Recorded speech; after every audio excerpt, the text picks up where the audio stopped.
Hi, welcome to Verse of the Day. My name is Brandon Hathaway. I'm the preacher at the Westside Church of Christ in Owensboro, Kentucky, and I want to thank you for joining me today as we, again, open up the Bible and study the Word of God. I hope that you had the opportunity yesterday to gather with the saints and to worship. We certainly had a wonderful service at Westside and good numbers out. A lot of people that were at home because they had gotten sick, caught the virus, and everybody's doing better and well. And so we last few weeks we've been missing about 20 or so people, and just because the families added or this and that. I don't know if we're missing 20, but sure seems like it. And we had good attendance yesterday, had singing night last night, and it was just a very uplifting day.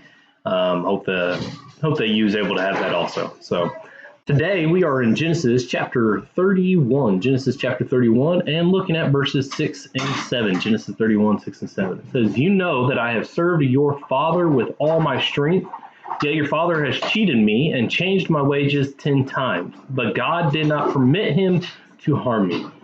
This is Jacob speaking to his wives, Leah and Rachel. And God has spoken to Jacob, told him to go ahead and leave, to head back to his father's land. And so as he's making that decision, he's telling his wives, getting them to get on board with him. And so he brings this point out. And I believe there's a couple points to bring out here. One, what goes around comes around. We know that Jacob had tricked Esau a couple times, right? He had tricked him with the birthright, and then had tricked Isaac with pretending to be Esau and stealing his blessings.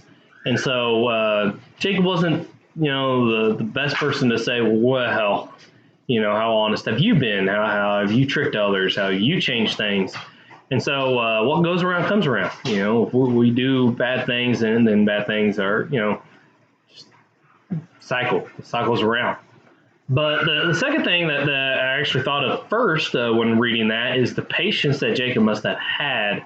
He first started off with 7 years to serve for Rachel, and then he willingly served another 7 years for her. And then, here it says he changed the wages 10 times. What all he had done, what agreements, how he went about it. But to know that Jacob continued to persevere, endure, as he dealt with that over and over again, I think you'd have to have patience to not lash out all this time or to do anything about it. And so I believe that's something we can look at, but the first point, certainly one we have to take in consideration, is just we got to be careful of what goes around comes around, especially in a matter of judgment. If we don't forgive others, then God will not forgive us. Love others as God has loved us. And so certainly have to think about that and try to make sure that we're following faithfully. So I want to thank you for joining me. Again, I hope that you have a blessed day. And if there's anything I can do to assist you in studying the Word of God and praying for you, please reach out, let me know, and I will do what I can. If the Lord is willing, I'll talk to you later.